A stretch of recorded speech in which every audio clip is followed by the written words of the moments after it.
Hold Modify here. It's time to fix this Amiga 2500.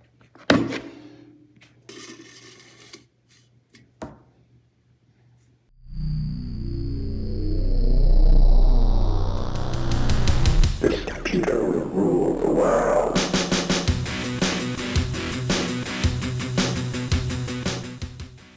All right, so here we are with my Amiga 2500.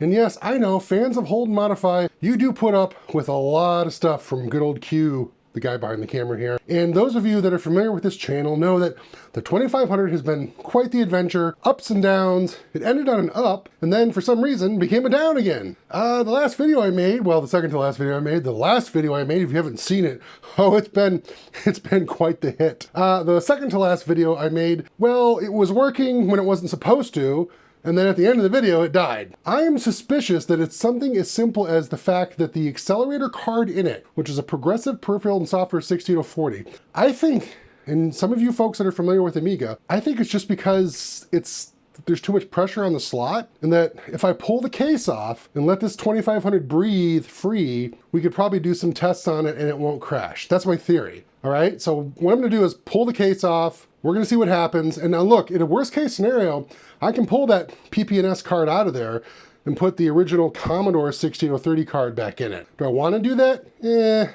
But if I have to, if it means it doesn't keep crashing, I will absolutely. Let's go ahead and pull this case apart. Here we are, the first step in that process, by the way, and I apologize for the shadows. This has never been a professional channel. You know, most underproduced, poorly produced YouTube channel, Hold and Modify. But the first thing we gotta do is get the case off. I need to pull this screw out. I don't put most of the screws in my Amigas because, well, I'm always opening them. So yeah, this sucker has like 5 you need to get it open at the minimum. I have all the other ones out, so we're gonna get rid of this one. You know, I probably should unplug it, by the way. Everything else that could fall off or get snagged because I spin this thing around has been unplugged as well, except the HDMI over there for the RGB to HDMI. So let me get that out of there. All right, so now for the fun process. Oh, it's so difficult. Oh, dang it, it's so difficult doing that. I hate doing that. So now here we are in the lovely 2500 land, and I guess it is appropriate that I give you it's been a while since we've been in here. Look what it's done. Look what we've done here. Chris Edwards Restoration, by the way, did recap this and clean it all up. So for those of you that are like, well, you're crashing because you haven't recapped it. No. Chris did all his stuff to it. We're good. I've got the, so yeah, if you look closely, those that are paying attention at home, playing the fill-in game. Yeah, there's a real hard drive in here. This is a real SCSI hard drive, but it's not plugged in. This is the Zulu SCSI here, virtual drive. This, as far as I know, actually does work, but it's noisy, loud, and clackety and slow. So I'm using this, but I do keep this here. It's a low profile SCSI, so it is one of the newer SCSI drives. But yeah, here is the progressive peripheral and software 68040 at 28 megahertz. Look at this, look, spinning around. Look at my awesome cooling solution, right? Knock to a fan, so it's quieter. It's not quiet, it's quieter. The fan that was on here, of course, was completely obliterated and just didn't work. It was a disaster. So yeah, and this is true. Look at these tolerances here. It's like right there. But see, my theory is, see how this wiggles? Now, those of you that, are smart with Amiga stuff and, just don't run emulators. Why do people run emulators? Some guy in my channel in the last video was going on about emulators. I don't know how he got in my office, but somehow he got in my office and just went on about emulators with a terrible accent. So this is missing the support bar. There would be a support bar here that kind of stabilizes all of this. I took that support bar out because with it in, it wouldn't even boot, which goes to the theory that there's some kind of chassis flex happening here that's causing our woes. So what I'm gonna do, all I've done, you saw what I just did. All I did was pull the case off. I've wiggled the expansion card a little bit, giving it a good shove, Gonna go ahead and plug everything back in. We're gonna turn it on, and we're gonna see first, does it boot? And how long does it stay booted? All right, here we are, and yeah, you can see my big, large self here. We're gonna go ahead and flick the power button on, and let's see what happens. Remember, this is now with the case off. I've wiggled the CPU card. Hard drive light is flickering like it's supposed to. RGB to HDMI is booting like it's supposed to. Yay. Look at all this. I've only got the mouse plugged in, not the keyboard.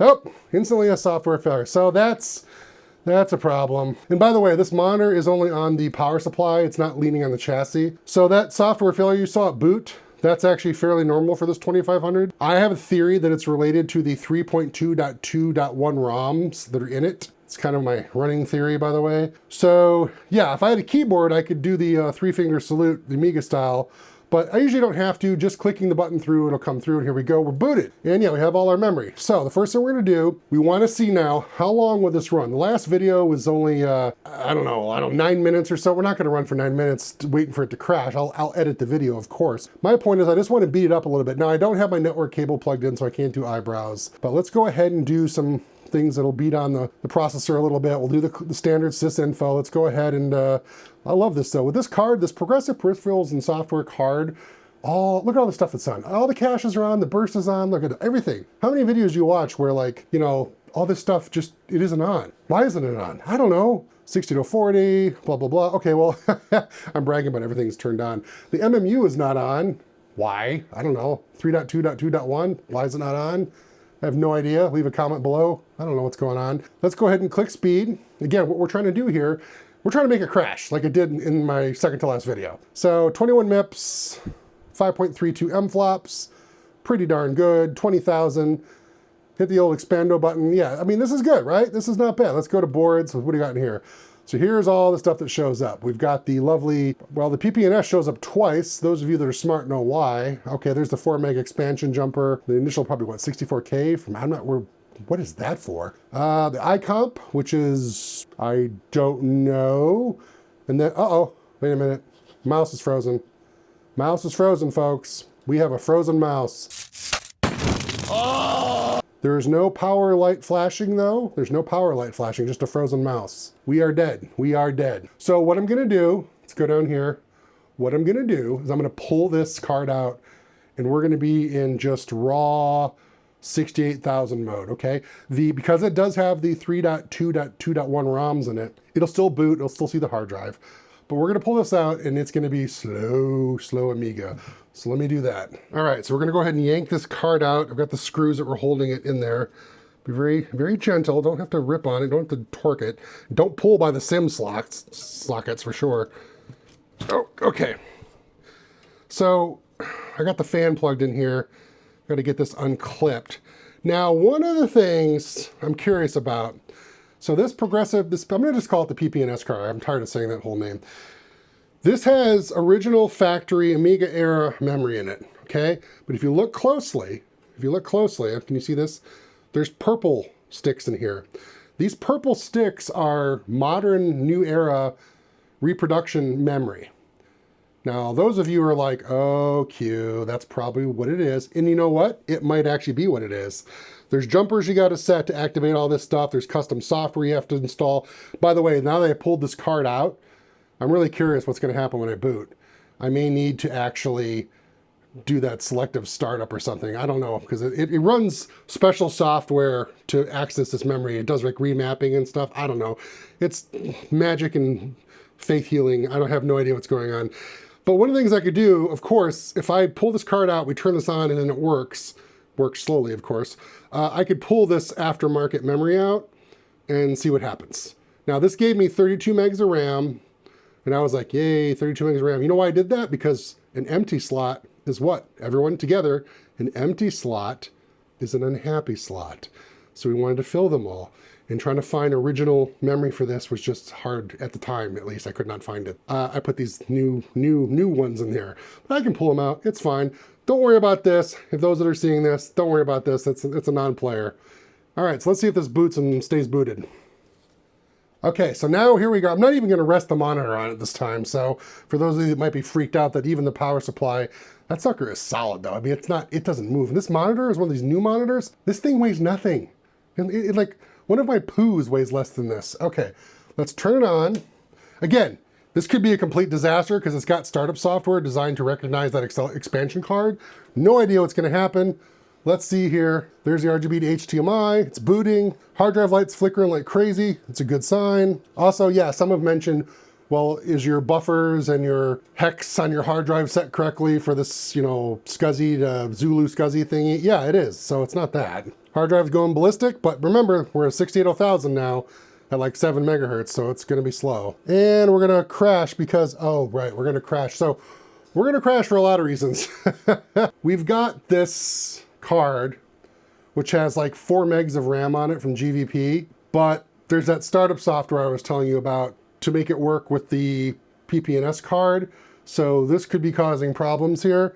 So what we're gonna do is do the reboot. Actually, I don't have a keyboard plugged in, so we're gonna go ahead and we're gonna just turn it off. We'll go ahead and turn it back on. We're gonna hold down both mouse buttons.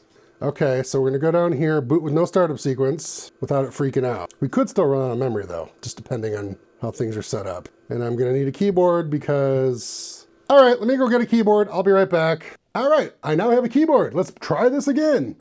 Turn it on, hold down both mouse buttons. But now I have a keyboard, so hopefully I can just do the, load WB. So we're gonna go ahead and say boot with no startup sequence. And you guys can see this still. I know it's weird angles, I'm sorry. There we go, this is really exciting. Come on now. I don't know a lot about this. Load WB, please insert stuff. Yeah, I don't have the stuff. So those of you that know what's going on realize what I'm doing is wrong. I don't, because I don't know what I'm doing. Assign wedge, cancel. Def icons. So what is this? Is this a memory thing? Is it because I'm out of it? Insert volume local? Why is it missing this stuff? Does anybody know what's going on? Why was all that happening? Is it just a memory thing? Yeah, so I have like no fast memory. So the reason I have no fast memory is I'm pretty sure the jumpers on this GVP card are set to ignore the memory. So if we go to Workbench Startup, I'm gonna assume that all those errors we just saw is because I don't have enough system memory. But hey, look, we are booted. Let's see if we crash, by the way. While I'm doing all this, let's see if we crash. So here we go, there's stuff here. There's the assign wedge and, what is assign wedge? Is that the PP&S thing? Assign wedge. I'm on it, Luke. What the heck is that? Can I even run info? Probably not. See there, yeah, there's the 60. This is the custom software, by the way, that runs to init that card. So if we go to system, no, not system, go to shell, it's right there. All right, we're gonna go to ed. Did we crash yet? No, we haven't crashed yet.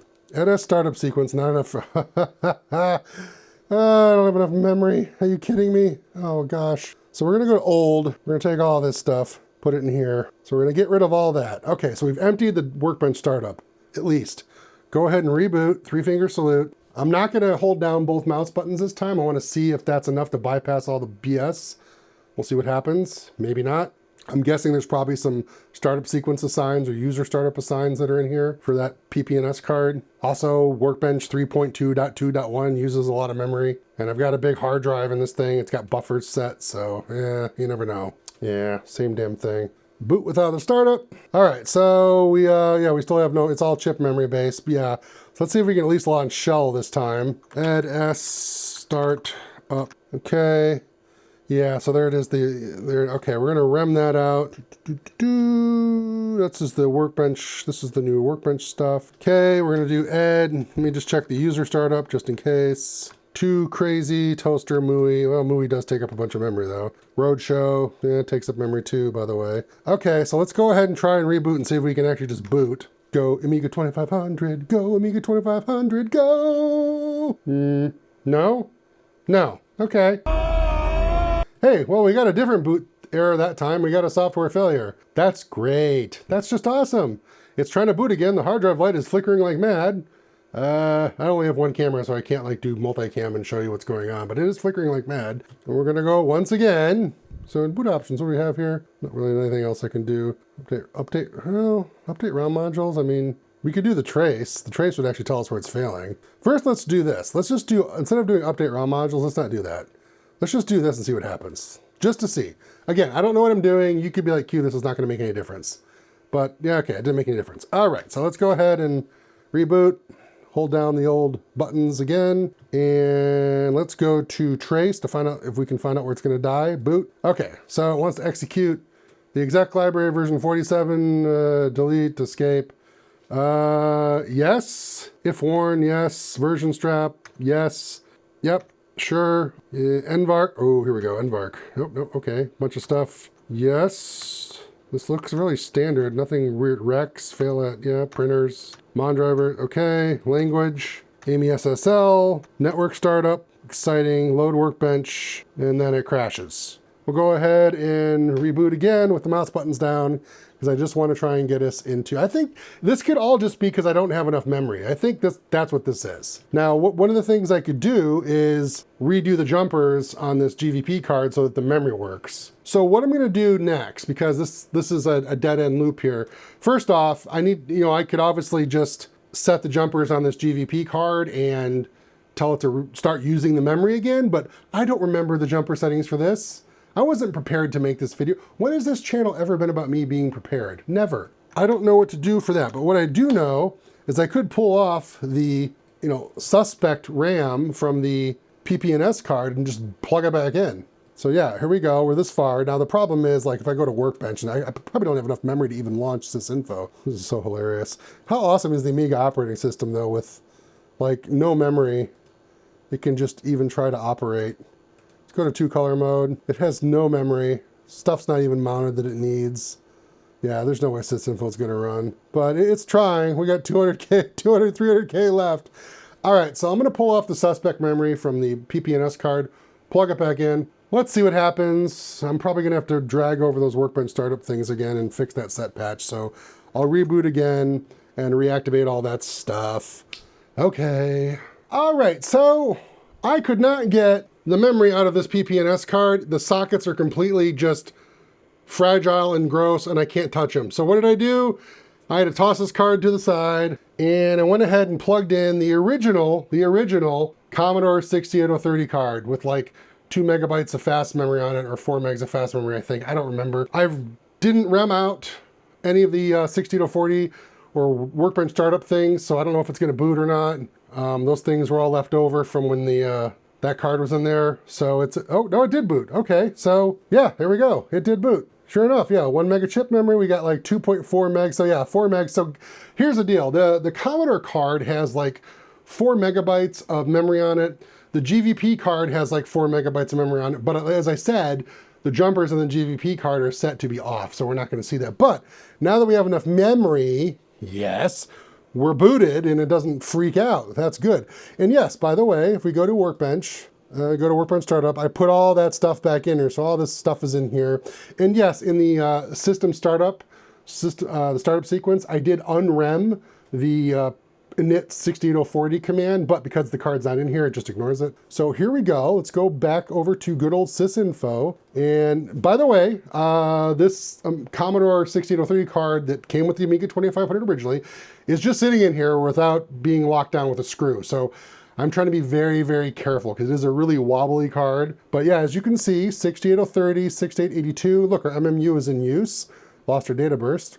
Go ahead and click speed. And you can always just rewind the video to find out what the settings were with the 040. But yeah, MIPS 4, MFLOPS 0.69. So yeah, definitely a little limp-tastic, but so far it's working. Now last time we clicked down here, I went to boards and was showing you boards, and then it locked up, right? So here's the GVP, which does have that memory on it, but again, it doesn't see it because it's all locked out right now through jumpers.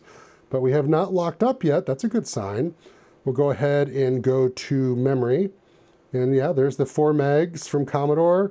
There's the 1 meg chip, and that's it. That's all we've got. Because again, that 4 megs that's on the GVP card is turned off via jumpers right now. Now, usually in sysinfo, when I try to run drive speed, it crashes regardless of what the system is. So let's see what happens. No, it's working. Oh, is it working? Yeah, it is working. Hey, 2 meg, that's about right. That's normal. That's nothing wrong with that. So yeah, unfortunately, I thought we had a crash there. Unfortunately, yes, this PP&S card, it probably works, okay? I don't want to diss the PP&S card, but I'm definitely suspecting this aftermarket memory. As you can see, I got one of the modules out. And here's, by the way, here's one of the modules, okay? See how tiny it is? A tiny little module, yeah.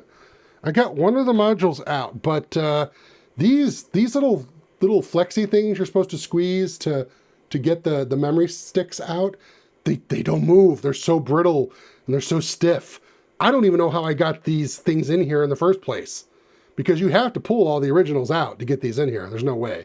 So yeah, this is nightmare fuel right here. I almost said the word. I don't want to go near this. This is scary. So for now, and also for all you Amiga lovers out there, we've got, well, this is an original era expansion card for the Amiga. Okay, this is not some new fandangled, Big Johnson thing or Pi or whatever. This is original. But it has the Commodore original 68030 card in it. Let me go ahead and give you a better look at that. Down in here it is. I don't want to touch it because it's not screwed in. It's going to wobble. And there's the GVP HD 8+ whatever. So far we are doing good. There's not any weird issues going on here. I'm really trying to think of something I could run with the memory that I have, because I want to, you know, one of the things you want to do is like, is it going to crash like it did last time? All right, Senior Animator is one of those programs that is designed to run on low-end Amigas. So we'll go ahead and load up a project. Keep in mind this is going to be a little slow, guys. So we'll go to Landscape, we'll do the St. Helens, and we'll make sure, what are we on? IFF, render mode, IFF, yes, yes, yes. Click render. I want to warm up the CPU here, get the CPU and the memory cooking. I'm not going to make you wait through this whole thing here. All right, so that didn't crash instantly. That's good. Hopefully the CPU is nice and toasty now. Let's go to something a little easier to do. Let's do some Final Writer. All right, clackety clack clack, clack clack, clack clack, shift, clack clack clack, clack clack. By the way, the keyboard works, isn't that great? Yep, yep, shift, does shift key work? Yes, space, okay. Cool, Final Writer, doing Final Writer. Let's do some multitasking. And let's go ahead and load a picture. Let's do the new tut. Okay, so there we go.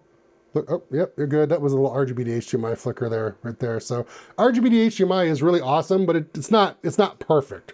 So when you cross, basically we have 2 different screen modes, because the Amigas are awesome, by the way. 2 different screen modes and colors here back, 1985, 1990. So when on the RGB to HDMI, when it tries to figure out what you're about to do, it does that little blip there to resync. Not a big deal, but so yeah, we're not crashing. That's a good sign. Okay, let me ruin this amazing artwork. I call this a flourish. I'm flourishing it. Oh, look at this. I'm going to print it, put it on eBay, and sell it for lots of money. All right, hold and modify, original artwork.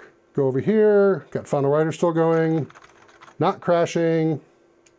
Yeah, by now we had crashed with the other thing, so that's actually pretty good. And just for the heck of it, let's, Mr. Pro, this is the beast. This is a beast. There it goes, come on, can it do it? Initializing. Yeah, oh, there it goes. Yes, that's a test right there. Render. Yes, render nothing. I guess green. Can it do it? Do it. Render the green. Show us. Look at that. This is where I live. Look at that. Swamplands. That's actually pretty accurate. Okay, still haven't crashed. Good sign. Yeah, I'm definitely thinking. I am definitely thinking, folks, that the PPNS memory is the problem. So what I'm going to do is off camera in another video, whatever, you know how it goes. I'm gonna have to like pull all this out and see if it runs. Hey, for those of you that stuck it out, I know you haven't seen me do a regular Amiga hardware video in a long time. My channel's kind of after 200 something videos in 3 years, I've kind of gotten lax on this, but look, I felt inspired. I was kind of upset that my 2500 wasn't working, and I keep stalling to see if it's gonna crash. It's not crashing, so that's great. And the reason was, yeah, this aftermarket accelerator card with its fancy future memory just didn't really work that well, I guess. So here we go. It's working, hasn't crashed. I'm going to call this a success, and I'm going to make sure I screw everything down nice and tight, put it back together. But before I do the cover and put it all back on, I'm going to try and get this GVP memory recognized again, so I can have at least 6 megs or 8 megs of memory instead of the 4. All right, thanks for watching. I guess I'm done with this video. Yeah.